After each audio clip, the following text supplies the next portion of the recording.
सहनाववतु सहनौ भुनक्तु सह वीर्यं करवावहै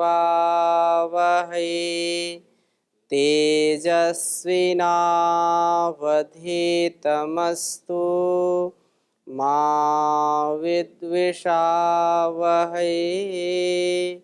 ओम शांति शांति शांति।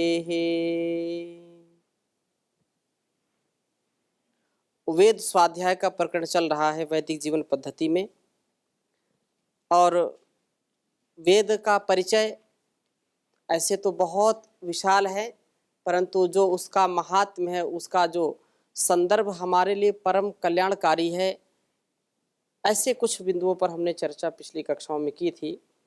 आज उसी को आगे बढ़ाएंगे, और चाहे जो भी हमारे धार्मिक ग्रंथ हैं, जो धर्मशास्त्र हैं, चाहे स्मृतियाँ हों या महाभारत हो, रामायण हो, सभी ने वेदों की महिमा गाई है।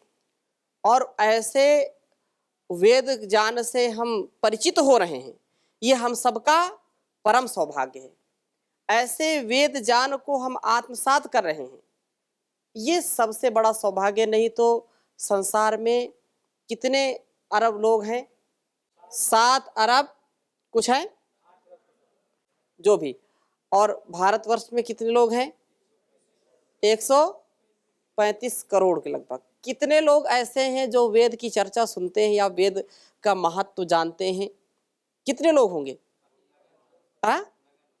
बिल्कुल, मतलब तो ये जो मूल है जिससे हमारी पहचान है, जो हमारे जीवन का स्वाभिमान है, ज्ञान विज्ञान का भंडार है वेद, उसको जानने का हमको अवसर मिला है। और बचपन से जब मिल जाए वेद का ज्ञान, तब तो फिर कहने ही क्या। ऐसा वातावरण यहाँ पर परम पूज्य श्री स्वामी जी महाराज, परम पूज्य आचार्य श्री जी महाराज, गुरु जी के सानिध्य में यह परंपरा पुष्पित पल्लवित हो रही है। एक प्रकाश यहाँ से जा रहा है, तो निसंदेह हम उसके साक्षी बन रहे हैं, उसमें कुछ अपना योगदान दे रहे हैं सामर्थ्य के अनुसार। ये एक जन्म का काम नहीं है, ये जन्म जन्मांतरों का परिणाम है। जन्म जन्मांतरों से ये पिपासा रही है, इसलिए हम यहाँ पर उपस्थित हैं। तो सौभाग्यशाली लोग हैं जो वेदों की चर्चा करते हैं, सुनते हैं। ये कहा था कि वेद सभी लोगों को पढ़ना चाहिए जो इसके लिए जिज्ञासु हैं और जो अपने जीवन में पवित्रता को जो है हमेशा महत्व देते हैं।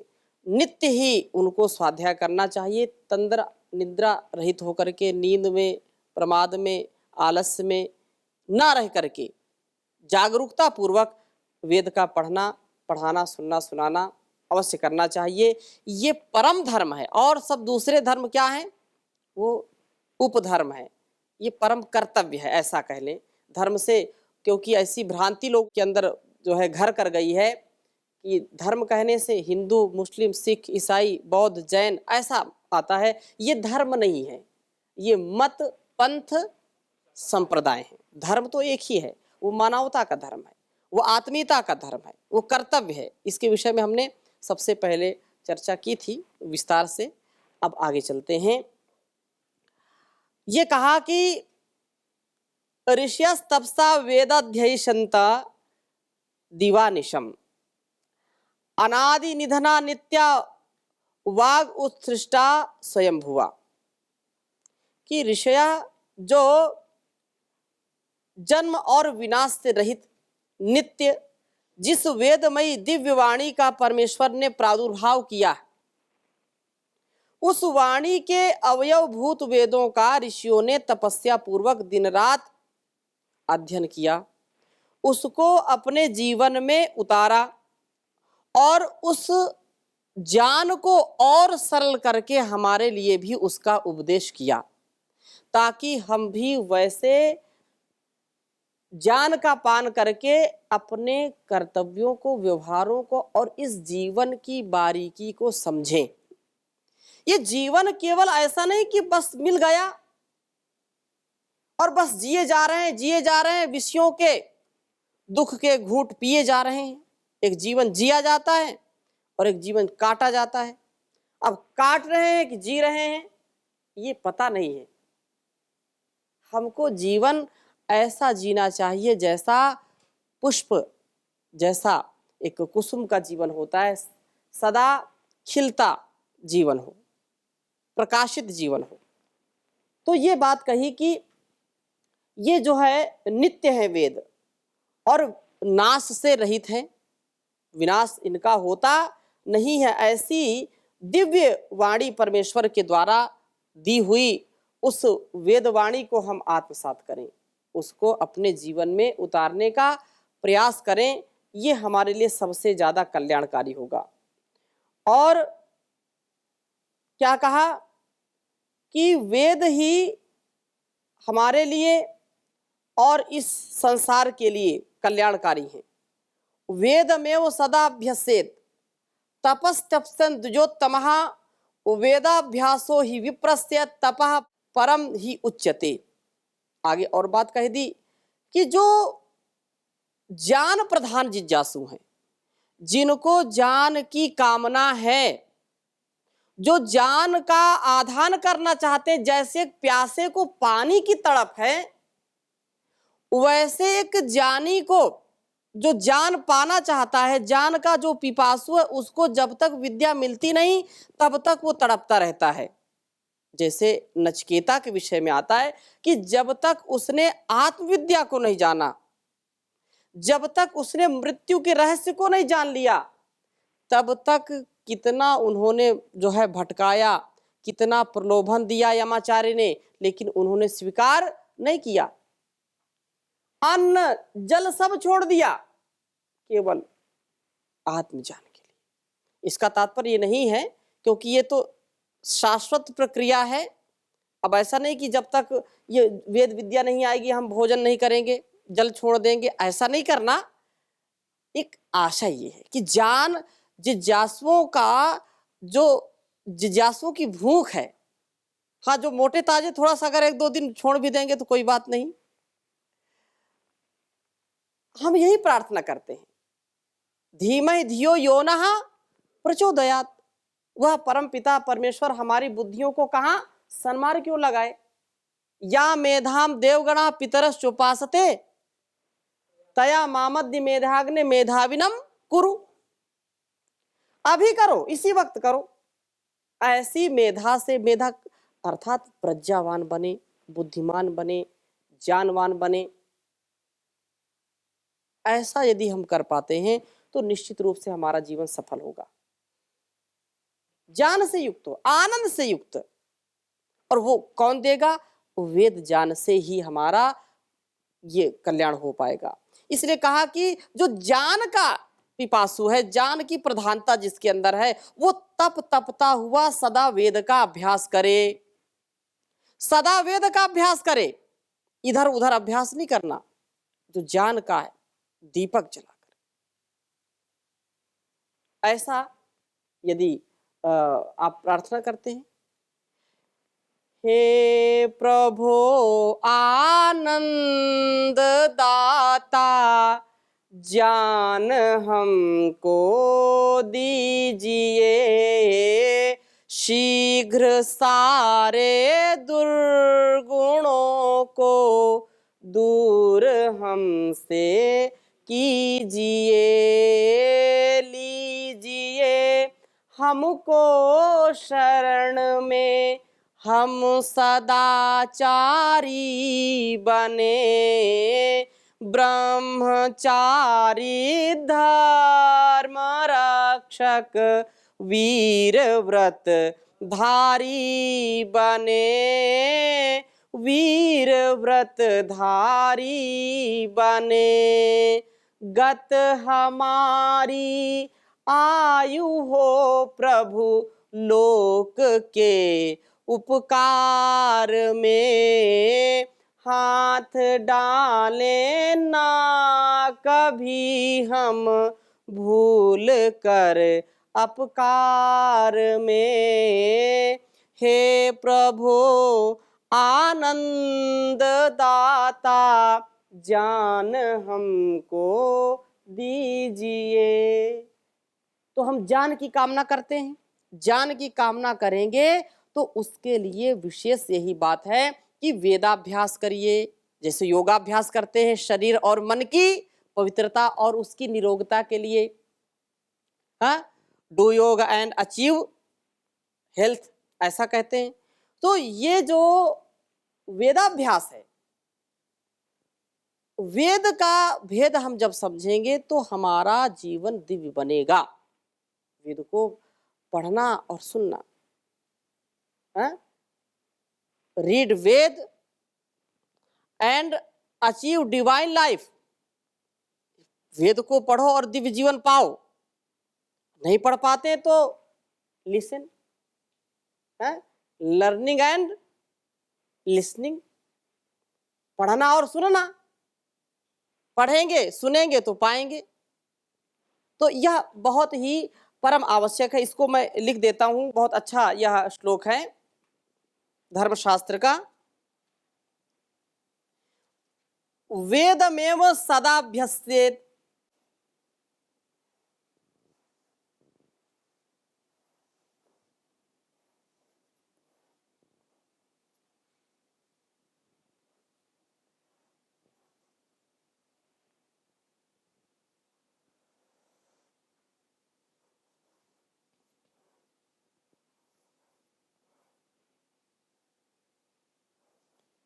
अभ्यसेत्।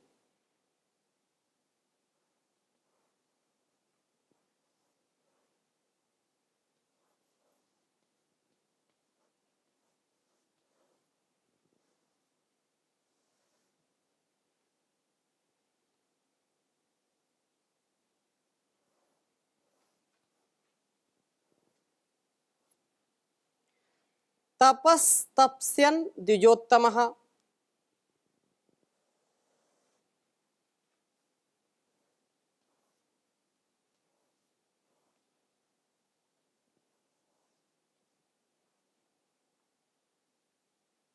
तपस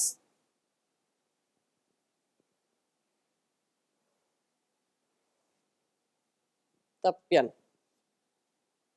तपस्यन, तपस तपस्यन,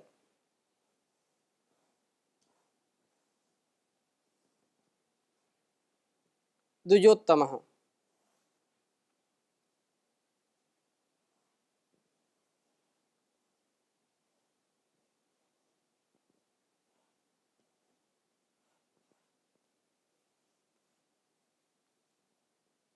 द्विजोत्तमः।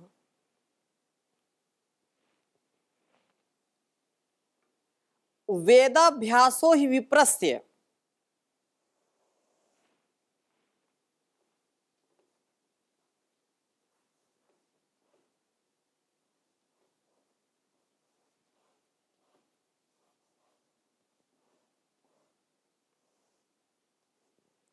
वेदाभ्यासो हि विप्रस्य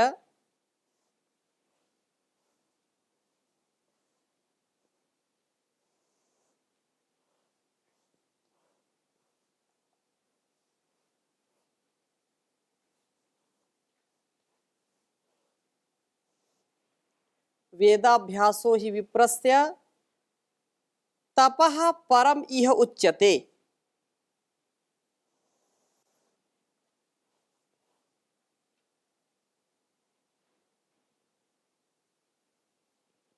तपः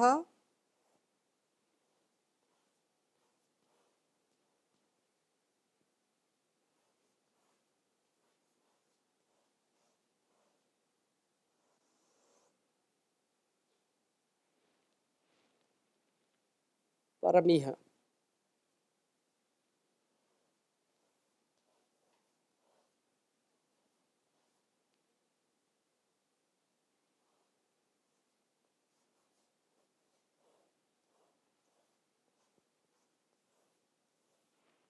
उच्चारण करेंगे। वेदमेव सदाभ्यस्येत् तपस्तप्स्यन् द्विजोत्तमः। वेदाभ्यासो हि विप्रस्य तपः परमिहोच्यते। वेदमेव सदाभ्यस्येत् तपस्तप्स्यन् द्विजोत्तमः। वेदाभ्यासो हि विप्रस्य तपः परम इह उच्यते। इस संसार में, इस जगत में जो विप्र हैं, जो वेद का पढ़ना पढ़ाना ही जिनका काम है, जो अध्ययन अध्यापन में अपने जीवन को लगाना चाहते हैं या लगा रहे हैं, तथा श्रेष्ठ और ज्येष्ठ जीवन जीना चाहते हैं, धीर गंभीर होकर के जीवन को जीना चाहते हैं, विद्वान बन करके जीवन को जीना चाहते हैं, तो उनके लिए कहा कि वेदमेव सदाभ्यस्येत्, वेद का अभ्यास करें। वेदाभ्यास से ही उनके जीवन का कल्याण होगा। वेद का अध्ययन करें, ये उनके लिए परम आवश्यक है। तथा ज्ञान पिपासु के लिए संसार में वेदाभ्यासी विप्रस्य तपः परम यह उच्चते, इस संसार में सबसे बड़ा तप है। कुछ लोग आ जाते हैं, अरे ये तपस्या करनी, तपस्या करनी।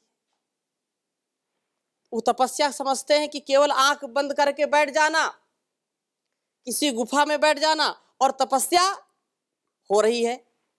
ऐसा नहीं है। क्या है? द्वंद्व सहना। तप क्या है? द्वंद्व सहना। द्वंद्व सहना, द्वंद्व क्या है? तपो द्वंद्व सहनम।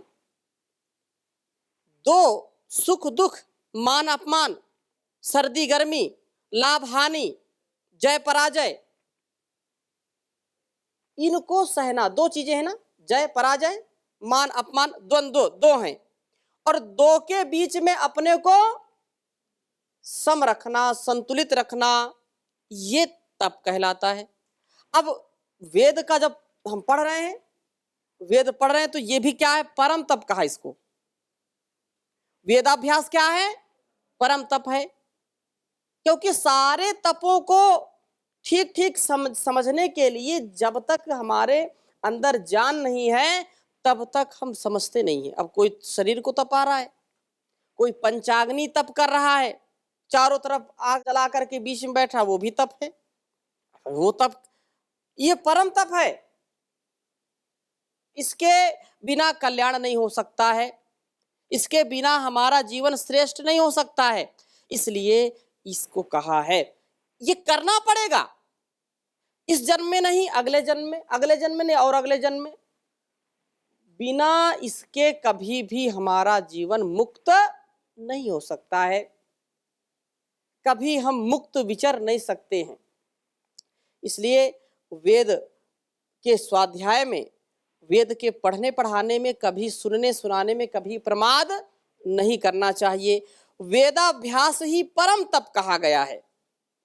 और अगली बात क्या कही? यो अनधीत्य द्विजो वेदम अन्यत्र कुरुते श्रमम सा जीवेनेव शूद्रत्वम आशु गच्छति सान्वयः। कि जो द्विज, जो ब्रह्मचारी, जो इस आध्यात्म मार्ग में चलने वाला है, यदि वो वेद का अध्ययन नहीं करता है, वेद शास्त्रों को पढ़ने और समझने में प्रमाद करता है, तो वो निकृष्ट बन जाता है।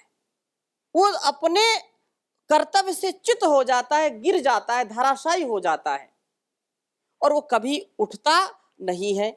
इसलिए जो उत्तरदायित्व है उसका, आज देश की जो स्थिति है, उसके मूल कारण क्या है? द्विजों ने वेदों का पढ़ना पढ़ाना छोड़ दिया, जिसके कारण लोग अपने जीवन को श्रेष्ठ बना करके समाज को श्रेष्ठ बनाते थे। उसका पढ़ना पढ़ाना, सुनना सुनाना और आचरण की तो बात ही नहीं, सब छोड़ दिया। केवल टाइटल लगाना बच गया, चतुर्वेदी, द्विवेदी, त्रिवेदी, है? ऐसी स्थिति में देश को ला करके खड़ा कर दिया कि चतुर्वेदी तो हैं, लेकिन चतुर्वेदी जिसे पूछो 4 वेद के मंत्र सुना दो तो उनको आता नहीं है। ये एक उपाधि थी हमारी कि यदि वो 4 वेदों का जाता होता था उसको चतुर्वेदी कहते थे, 3 वेदों का जाता हो तो उसको त्रिवेदी कहते थे। अब त्रिवेदी जी की दुकान खुली है शराब की, हाँ, द्विवेदी जी ढाबा खोले बैठे हैं। तो ऐसी स्थिति में कैसे काम चलेगा? देश का बंटाढार होगा। ये कड़वे शब्द हैं, यद्यपि कुछ लोगों को हृदय में लगेगा, मैं क्षमा चाहता हूं, परंतु जो यथार्थ सत्य है उसको स्वीकार करना पड़ेगा। इस जो बात कही जा रही है कि ऐसा द्विज जो वेद का अध्ययन न करके अन्य ग्रंथों को पढ़ने तथा अन्य कार्यों में, अन्य कर्मों में लगता है, उसका कर्तव्य ये पढ़ना, पढ़ाना, सुनना, सुनाना तथा धर्म की स्थापना करने के लिए जिसका जन्म हुआ है, केवल एक उच्च कुल में जन्म लेना पर्याप्त नहीं है। उसके गुण कर्म स्वभाव से वो महान बनता है।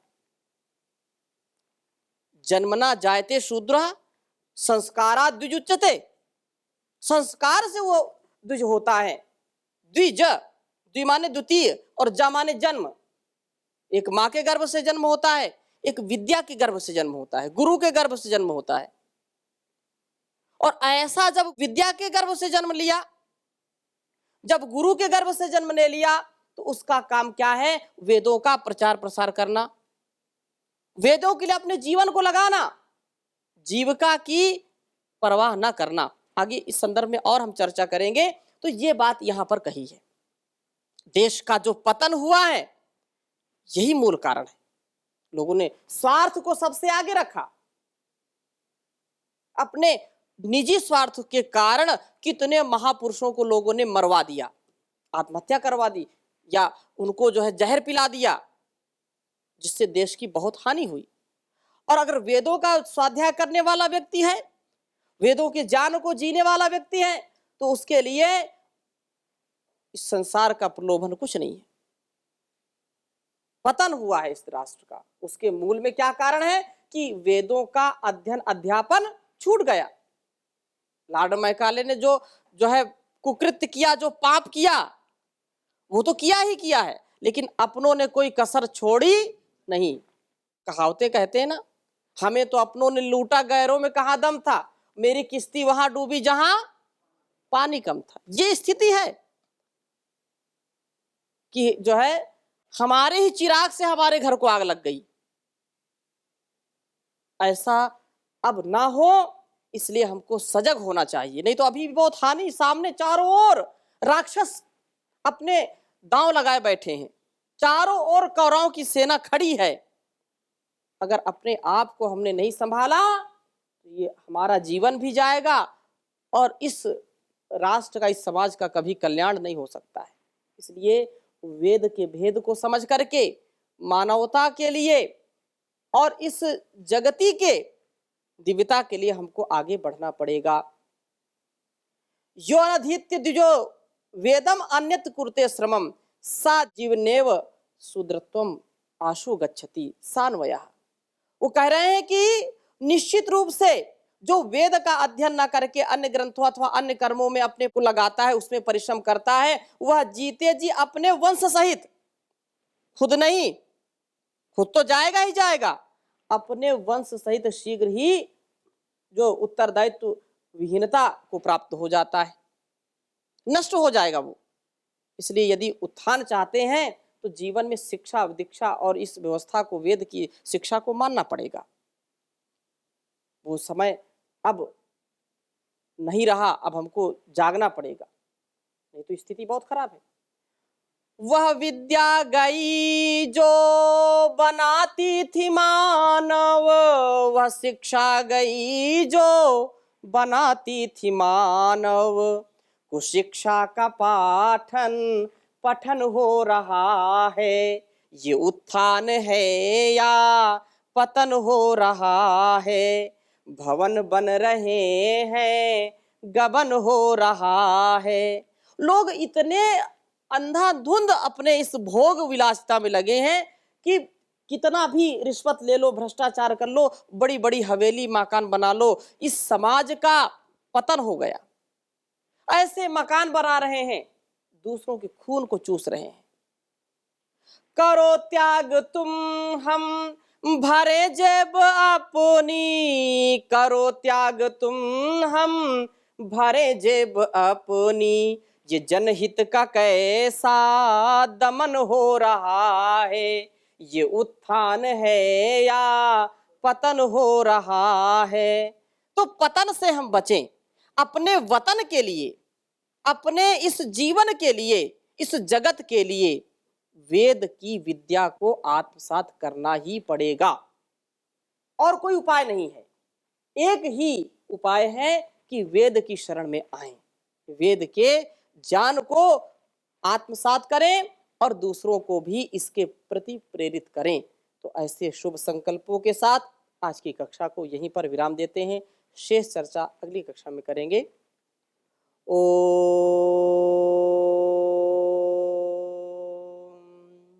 शांति शांति शांति।